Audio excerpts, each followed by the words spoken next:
September रोजी नांदेड जिल्ह्यातल्या तमाम स्वाभिमानी बांधवांना मी या ठिकाणी नम्रपणाने आवाहन करू इच्छितो। आम्हाला वर्गीकरणासाठीच मोर्चा काढायचा आहे। आम्ही लाभाच्या पदाच्या प्रतीक्षेत नाही। आम्हाला या ठिकाणी वर्गीकरणाला विरोध करणाऱ्या आमच्या जात बांधवांना विरोध करायचा नाही, त्यांच्याविषयी चकार शब्द काढायचा नाही, कारण का ते आमचे बांधव आहेत। वर्गीकरण हा विषय छोटा आहे, परंतु आम्हाला या ठिकाणी सर्व विषमतावादी व्यवस्थेच्या विरोधामध्ये लढायचं आहे आणि त्या लढण्यासाठीची एकजूट कायम असणार आहे, हे आम्ही या ठिकाणी नमूद करत आहोत। हे लोकस्वराज्य आंदोलन संस्थापक अध्यक्ष। अनुसूचित जाती आरक्षणामध्ये उपवर्गीकरण करण्यात यावं यासाठी आम्ही गेली 32 वर्ष महाराष्ट्रामध्ये काम करत आहोत। अनुसूचित जाती आरक्षण वर्गीकरणाच्या बाबतीमध्ये आजूबाजूच्या राज्यांनी सकारात्मक कारवाई करून कायदा पारित करून तिथल्या लाभांवंचित समूहाला न्याय देण्याचा प्रयत्न केलेला आहे। महाराष्ट्र सरकारकडे 16 मार्च पासून अनंत बदर समितीचा अहवाल पडून आहे, त्याच्यावरच्या हरकती मागवलेल्या होत्या 30 एप्रिल पर्यंत। अद्याप या बाबतीमध्ये काही सकारात्मक कार्यवाही होत नाही।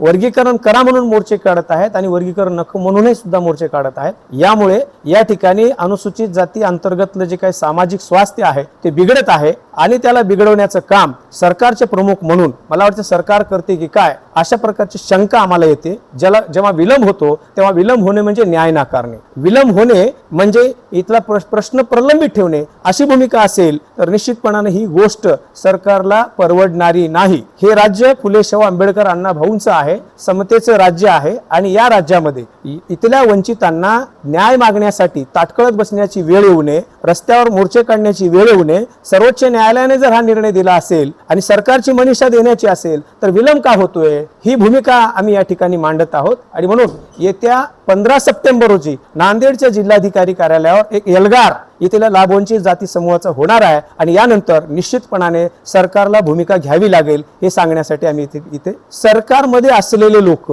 सरकारच्या घटक पक्षाचे असलेले लोक, पदाधिकारी हे सरकारच्या बैठकांना उपस्थित असतात, वेगवेगळ्या कमिट्यावर पण असतात आणि परत इथं रस्त्यावरून मोर्चे काढतात। ही दुट्टपी भूमिका आहे। मी स्पष्ट म्हणेन या लोकांमुळेच आरक्षणाच्या वर्गीकरणाचा कायदा होण्यासाठी विलंब होत आहे, नव्हे सरकारनं हे त्यांना मुद्दाम करायला लावतंय की काय, अशा प्रकारची परिस्थिती त्यांचे भाषण ऐकल्यानंतर आम्हाला वाटतंय सर्वसामान्य माणसाची माफक अपेक्षा आहे, वर्गीकरण व्हावं आणि आम्हाला त्याचा लाभ मिळावा, ही सामान्य माणसाची अपेक्षा आहे, विद्यार्थ्यांची अपेक्षा आहे, स्पर्धा परीक्षेची तयारी करणाऱ्या विद्यार्थ्यांची अपेक्षा आहे। परंतु राजकीय पुढाऱ्यांना त्यांना बक्षीस पाहिजे, त्यांना लाभाचे पद पाहिजेत आणि म्हणून या मोर्चाचा वापर ते करतायत असं आजचं तरी चित्र आहे। प्रकाश आंबेडकर साहेबांना आम्ही विनंती करीत आहोत, निश्चितपणानं त्यांचं मौन एका संकटालाही निमंत्रण देते आणि ते बोलले तर इथं जे काही परिस्थिती निर्माण झालेली आहे त्या परिस्थितीला निवळण्याचं काम आदरणीय बाळासाहेब आंबेडकर करू शकतात। मला वाटतं त्यांनी अधिकृत भूमिका वर्गीकरणाच्या समर्थनात मांडावी, मी त्यांना व्यक्तिशः विनंती करेन।